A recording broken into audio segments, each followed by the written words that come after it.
I just remember walking in the building that first day, and I had worked so hard to get there and had fought against everyone to do it, that it was like that moment where you finally feel like you've made it. And I found a picture of myself, a selfie that I took in the mirror, and it made me just kind of sick to my stomach, but also so sad, just remembering what I felt like when I walked in and how excited I was and how I was so proud of myself. I really felt like I had worked hard enough to deserve this, and so to have it go the way it has been just really hard. So what happened on the first day that you were in Senator Cruse's office? The first day, it was legislative days, and I came in and I'd met him. I talked to him on the phone before, and he was like driving a tractor, and so I was like, okay, these are, I can do this. And I was, within minutes, I got one of those infamous hugs, and I just went, oh. How did that make you feel? It was so uncomfortable. I have a male boss now, and he and I have never even touched hands.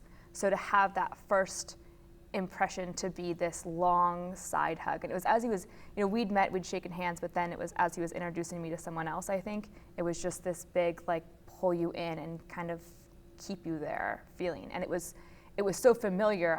I thought I was in this professional setting, and it really threw me off right away. And then we went to the sexual harassment training and orientation. On that same day? I think it was the same. It was either the first day or the second day that we had orientation, and that was when I really understood the situation I was in.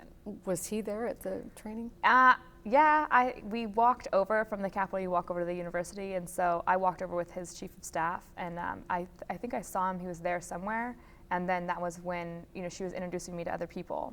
And being like, this is our intern, oh, we're so excited. And then, and I'm a graduate fellow, so it was like, this is our Coastal Caucus fellow. And then I immediately started getting comments of like, oh, the training, Kruse goes out for a cigarette break during the sexual harassment training. So you got the feeling that it was known that Immediate. It was like within hours, I was like, okay. It's the feeling of just, this is how it is, this is the land that I live in, and I have to keep going, I'm not gonna give up. I'm tenacious, almost to a fault. And so I decided that I was gonna make this work, and I was just gonna figure it out. And it seemed like everyone knew about it. It wasn't something that I was gonna say like, hey, this is weird, because everyone knew. They were making jokes about it. And I felt like it was something that I had to sort of prove that I was one of the team, and that I could handle it, and that it didn't bother me, and that I would just keep going. And every day, it's awful, but you just go, okay, nope, I'm not dealing with, I'm just gonna do my job. I'm here to do policy. What is the law that we're talking about? What are we trying to do here? And so I just tried to stick to that. So this started on day one. Tell me more about the behavior. It was sexual harassment, is that how you describe it? I would describe it as sexual harassment. It was so constant. It was every day it was something different. But it was kind of the same, never respecting your space. Like if he talked to you, he always stood too close. If he was speaking to me, if we were sitting at a desk, he'd put his hand on my hand across the table. Or it was just always that personal boundary crossing, just constant. And I got better at avoiding it. If I heard him walking down the hallway, I could see the top of his little head coming down, I would go to my desk, or I would bolt and go to someone else's office. I just avoided him as much as possible. And it was there was always touching. There was always, if you're standing up, he'd come and put his arms around you. There was a few times that I was, I thought, okay, I'm at my desk, it's fine. And he would kind of come out of his office, and I'd be working, and he'd come around and put both of his hands on my shoulders and his head on top of my head. And I couldn't figure out, it's one of those things where you're like, this is not happening. This is insane. What sort of things did he say to you? He asked me about my marriage. I think that I tried to talk about, I'd just gotten married, so I tried to talk about my husband a lot as like a deflection. And he made a few comments, there was one day I wore a dress, and I got a lot of comments from him about that, of that I looked good, or, that he told me that my tights were really retro, and and then he would kind of say stuff like, he would say stuff that wasn't straight up offensive, but felt so uncomfortable to be coming from your boss. A lot of comments about my looks, a lot of comments about, they called me the Ivanka Trump of the Republican Party on that floor. And I was like, that's, and this is also a time Donald Trump had just gotten elected. Like, we had a president who had admitted on tape to sexually harassing people. So I just, this was the land that I lived in. How did all that make you feel? It's so uncomfortable, but you have to compartmentalize. I was there to do a job. I wasn't going to give that up, and so it was really disheartening more than anything. It kind of breaks you down in a way that you realize that this is something that you're going to be dealing with, and I just sort of refused to let it bother me, even though it did. And I talked to my husband about it a lot, and I just was like, I don't know what to do. But so then I eventually moved my desk. So you moved your desk out of his office? Yeah, it was getting, it was really distracting from working. Every time he was around, I was trying to leave. So I was making up fake meetings and calling people from the hallway, or bringing my laptop with me to go. When they weren't in session, I would go onto the floor. I did anything to just not be around. And so I complained to another staffer about it, and I schemed up a plan to get me out of there. Did you ever feel that you had somewhere to go to make a complaint to HR or anything like that? I know that there was, during the training, there was like, oh, this is the HR, the same thing you get, this is HR office, but how could you complain about something that everyone knew about? Everyone knew about this all the time. They were checking on me to see if I was okay. So I didn't feel like there was anything I could even, so Senator Courtney would walk down the hallway, and Senator Johnson always keeps Hershey Kisses in her candy bowl for him. So he came down one day and saw me there, and it was like, oh, I'm here now. So there's no way that they didn't know that I had moved. There was no way they didn't know that I, clearly was escaping that situation. And it was just sort of like oh good, she kind of took care of herself thing. And at the same time, Adriana had figured out a way to get out of his office for at least part of the day. And that was kind of, we talked about it, and that was the best we could come up with, was avoid him, don't be an easy target, and just don't be around, so.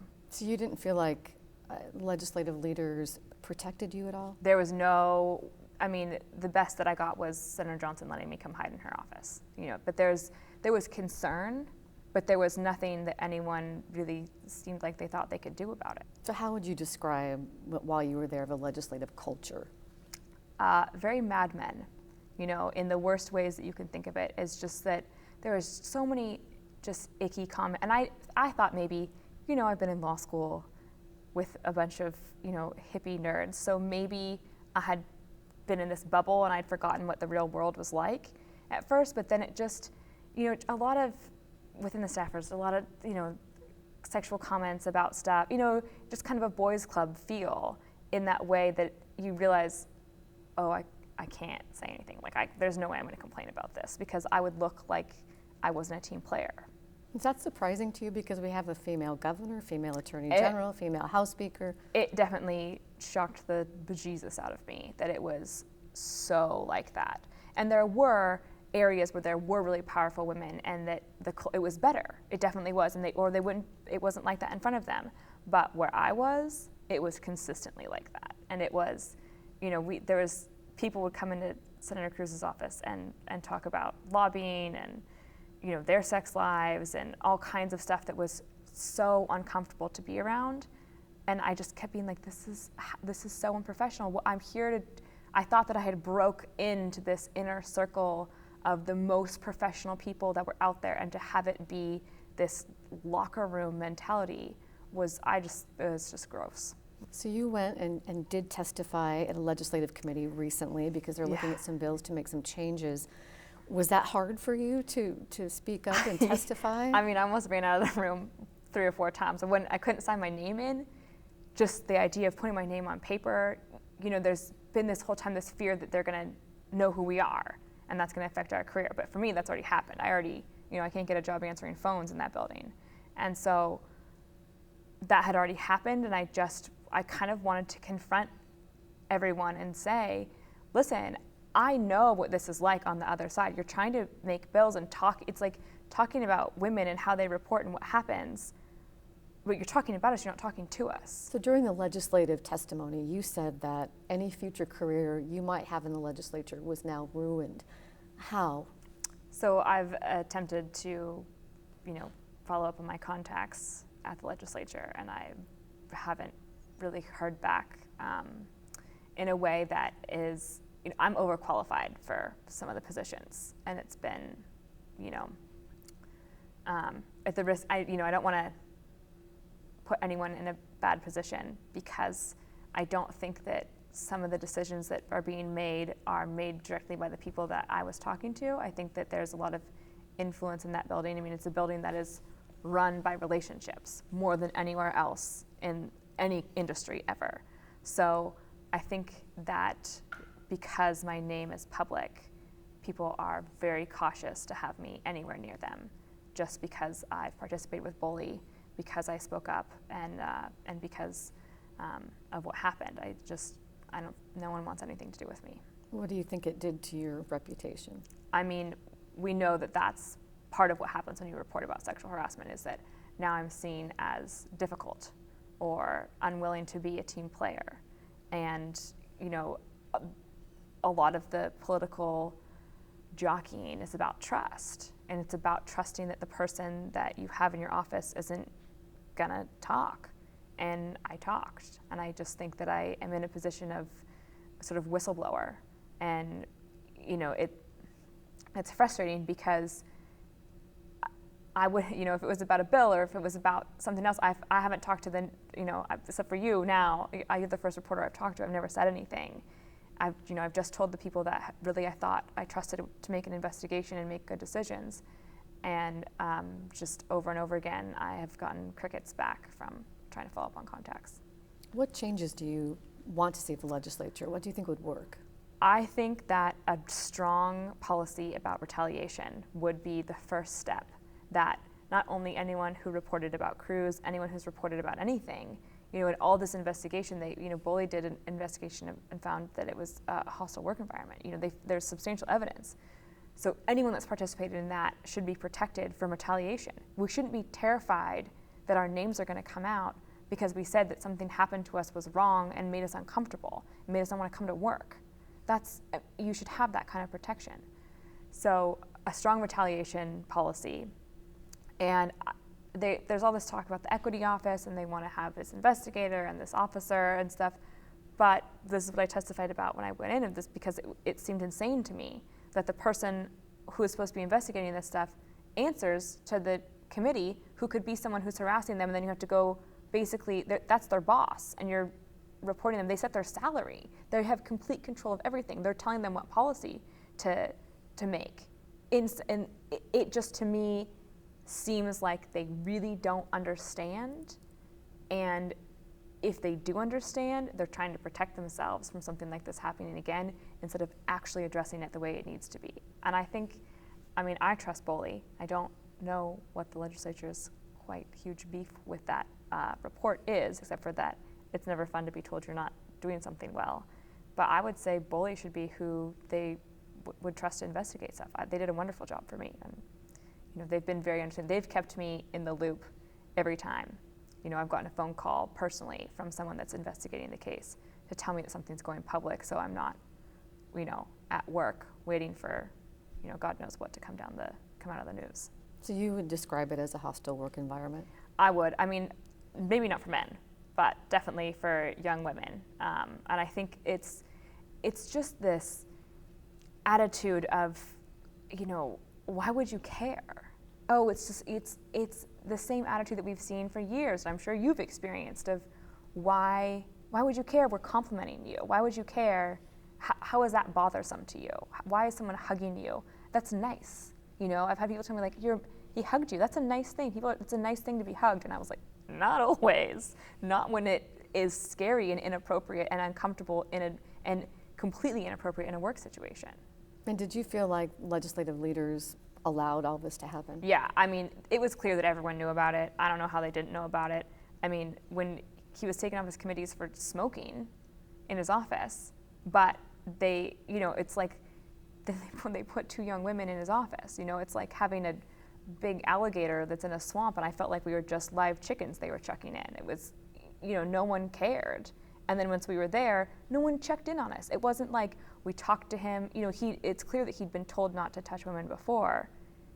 And then they put us in there, and then just no one checked in on us. No one said, hey, we've heard that this is an issue. Legislative Counsel had spoken to him specifically about touching women and told him that people had complained.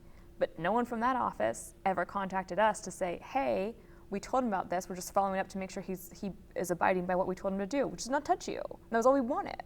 So it just seemed, they really didn't care. It really didn't seem to matter. I don't think that anyone in power thought that this was a problem, and are kind of still wondering why this was such a big deal to us. So would you recommend to other people to be legislative interns at this point? I mean, it's hard to tell someone that you want to get involved in politics. We were talking about how we want more women in politics all the time, and this is the place you start. But I wouldn't be able to, in good conscience, tell them to go in there. It's just it feels too risky, because if something happens, there's no protection, and I just would never, I've had to triage and figure out my life in a different way than I ever thought I would. And why is it important to you now to speak out? Because it doesn't seem like any real change is happening. I mean, we all heard about the sexual harassment training that they did, which sounds almost as bad as people making jokes about Senator Kruse going out for a cigarette break. Snitches get stitches. That's basically directly talking about me. We all know that if you report, it'll trash your career. That's what they're betting on. That's what everyone who does this and everyone who doesn't take it seriously is betting on, is that the fear of it trashing your career is enough to let it keep happening. And that's how it's been for a long time.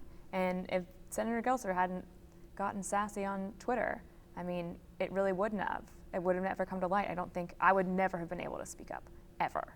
And I would say also Adriana. I have come to the point of talking about this like a mule in 2 feet of mud.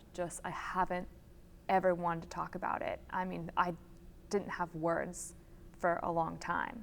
And she kept encouraging me, and she kept telling me that what happened to us wasn't okay. And I have gotten so much support from her.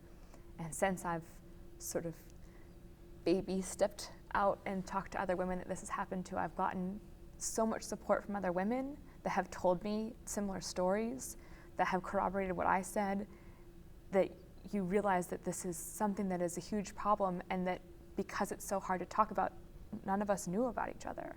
None of us, it's too scary to even begin to address. And so we were all siloed and kept away from each other in ways that make it so hard to speak out. I would not do this at all. Like I said, you're lovely, but this is awful.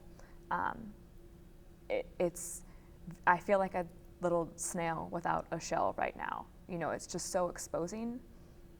And there's just, the only thing that can make you do it is making sure it doesn't happen to other women.